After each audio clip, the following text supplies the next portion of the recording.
Southside, can't get enough, can't get enough. Eastside, Westside, worldwide.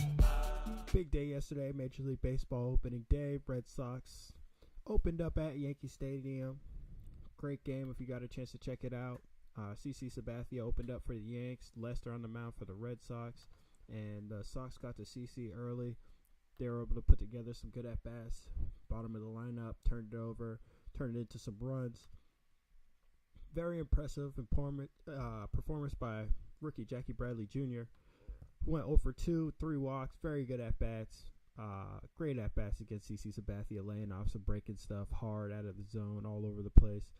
Really kept his cool in a lot of real tight situations during the game yesterday. I was very impressed. Wasn't really sure what to expect with the Red Sox coming into this season after the fire sale they gave up last year. I'm sure a lot of fans were kind of in between. They didn't make any splash pickups during the free agency in the offseason. They didn't pick up anybody that the uncommon baseball fan would know. And I think that's okay because those aren't the players that they need. And those are the players that they got rid of last year in order to change the way things were, change the direction of the way things were going. And John Farrell, I think, also having a big part to do with that no-nonsense type of guy, along the lines of Terry Francona. And a couple things that I saw yesterday in the game that I also saw when the Red Sox had Francona, a little bit of speed. Obviously, there's no Manny, but there is speed and there is defense. A couple defensive plays came up big yesterday for the Red Sox, and the better defense that they play, especially in the outfield with Ellsbury, Victorino, and Bradley and Gomes being in and out, platooning out of there. I think that the defense, Middlebrooks, Napoli coming in at first base, obviously Pedroia, Rock at second. The defense and the youth, the athleticism, that is what you see winning baseball games in Major League Baseball now. And I think the Red Sox are headed in that direction. Pitching as well. Saw our interview with John Lester, really talked about the advancement in analytics that the Red Sox are starting to progress and having advanced scouting reports on players and investing in shifts and key areas, the little things that a lot of research goes into that a lot of teams don't always use. And I think that's a big deal. And that saves, a run every 3 games or a run every 5 games, that's 20-something runs, 30, 40 runs through the course of a season. That's at least a couple W's, and that the little things really add up in a sport like baseball. And your pitching also gets a lot better when your defense is better as well. So Lester looked awesome for the Red Sox. He looked really good in spring training as well. He's gonna keep progressing. I think under Farrell's tutelage, Lester will have a big season this year. Really excited about the Red Sox. Really didn't know what to expect with them. Another player that I think will have a big impact on their year is Johnny Gomes. I don't know if Red Sox fans really have gotten a chance to know about Johnny Gomes at all, but this guy at 22 years old had a heart attack. Freak incident. I got a chance to play with his brother Joey Gomes in Lake County. We played for a team owned by Kevin Costner. Joey Gomes, a great guy.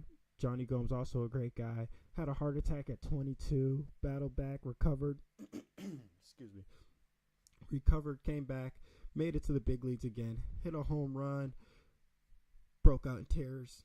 Had a shirt on that underneath his jersey that said, I survived a heart attack.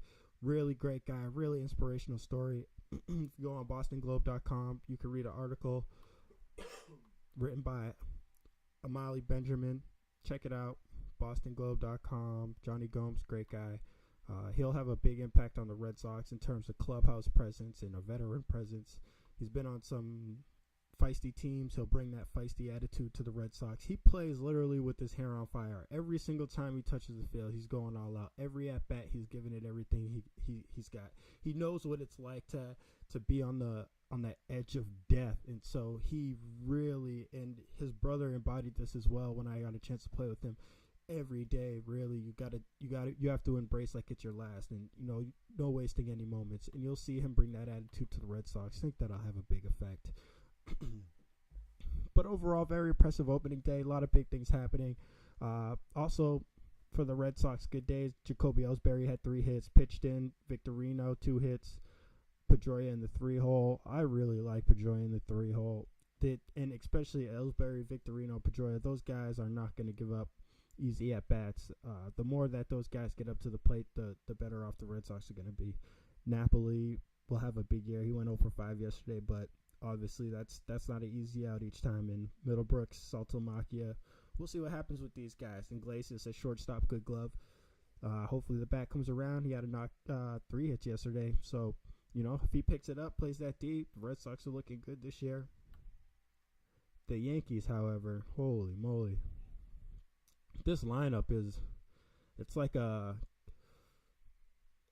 where you been lineup. Kevin Youkilis, where you been, man? Where you been, bruh? Vernon Wells, where you been? I haven't seen you in a long time. Travis Hafner, where you been?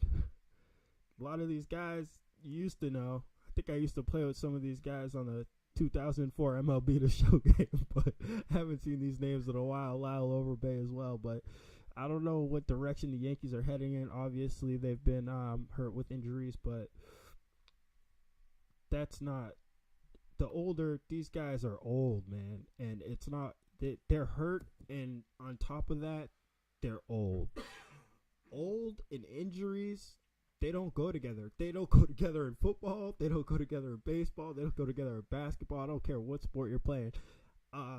You could go to the gym when you're 28, play a game of basketball, and you're not feeling the same as when you were 22 going to play a game of basketball. Imagine a full Major League Baseball season for a group of just old guys.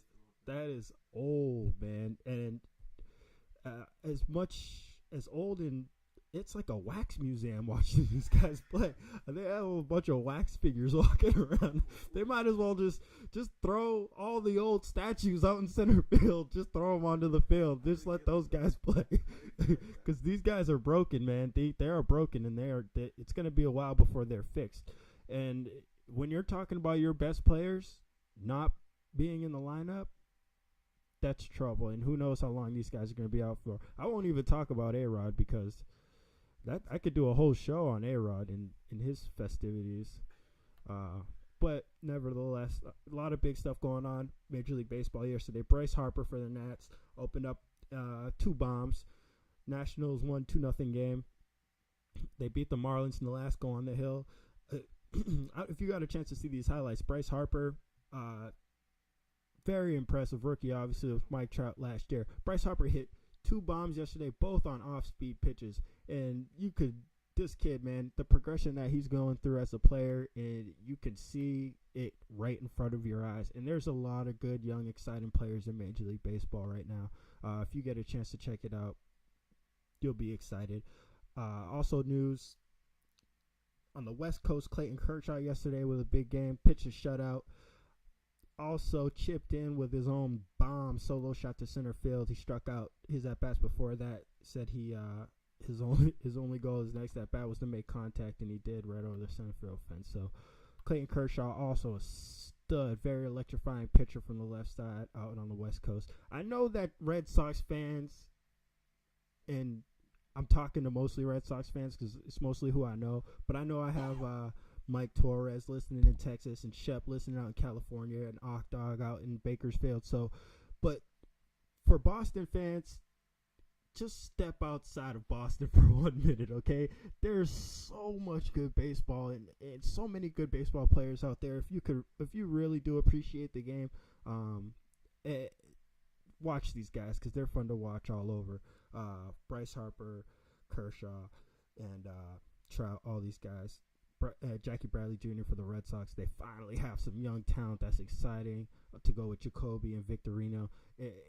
It's going to be an exciting year for the Red Sox. I wasn't sure where the season was going to go, but after watching some spring training and their pitching, they in their defense, they have it together. One thing I also wanted to talk about on the Yankee side of things, in the news, Robinson Cano just recently fired his agent, Scott Boras, well-known agent Scott Boras, for New York's own Hova, Jigga, Jay-Z, Sean Carter, Robinson Cano's new agent. So, Jay-Z is now in charge of Rock Nation Sports. And Rock Nation Sports, I believe, is an association with Creative Artists Agency, who works with Carmelo Anthony and Mike Woodson of the New York Knicks. I'm not sure if it's a New York-based company, but they seem to be really going after some New York-type clients. So, on the note of this signing, so 2 weeks ago, Cano met with LeBron James after a Heat game in Miami and got a pair of signed sneakers. James is a close friend of Yankees pitcher CC Sabathia and Jay-Z. So it looks like Jay-Z is just trying to take over the entire New York sports scene.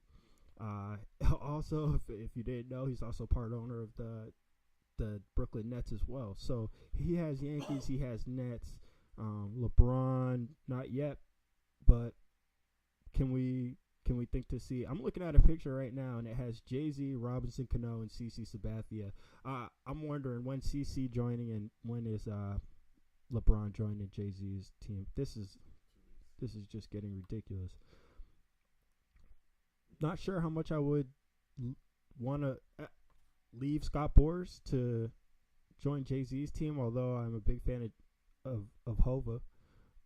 Not sure how much I want his Rock Nation Sports to be representing me. Not sure how much this is a business decision as it is a decision with your heart, because obviously the business doesn't get much bigger or better than Scott Boras.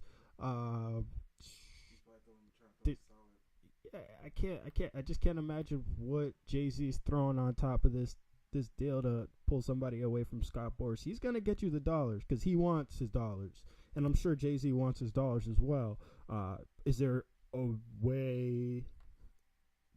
I don't know. What are they going different ways about getting their dollars? Both their money's green, I'm assuming. But what's Jigga getting Robbie Cano that Scott Boras hasn't gotten every player he's represented is my question. I guess only time will tell, but we'll see. Very interesting. Jay-Z or Scott Boras? I don't know. It's hard. I guess you get to dinner with Beyonce. Maybe Tony Romo is going to be at dinner with Jay-Z and Beyonce soon, because he just signed a $100 million contract with $55 million guaranteed. So, on the first episode of the Sundry Webcast, I threw a shout out to my people, my man in Texas, okay? Romo is good, and I will say he's better than people give him credit for. Is he $55 million guaranteed good is the question, and I'm going to say yes, he absolutely is. And only, the value of an NFL dollar, who am I to say what it is? But if you look at contracts, quarterbacks that are better than Romo have been getting, max contracts, 120 mil, 118 mil, Drew Brees, 116 mil, 120, whatever, Aaron Rodgers. So you take $120 million, say that's what Super Bowl MVP quarterback Joe Flacco's worth, and you take off just a little bit of that, and that's what you can get Tony Romo. So 108, 55 guaranteed. Ooh, that's Tom Brady. I don't know, but that's Jerry Jones. Jerry Jones believes in Romo. Jerry Jones believes in Romo. I don't know, Cowboy Nation. Get him some talent, man. That's what this man needs. 10th overall total QBR. That speaks for itself. The numbers are what they are. Romo does throw a lot of bogus late game interceptions that I'm not a big fan of as much as I am a fan of Romo, but it is what it is. So Romo's rich, dining with Jay-Z and Beyonce. I'm jealous, but it is what it is. What can you do? Shout out before we go to Jake Limbo and the Prairie Predators, 13EU team. Good luck this season, guys. Have fun summer ball. Enjoy that. And I hope you join us next episode. Sundry Webcast. I'm out.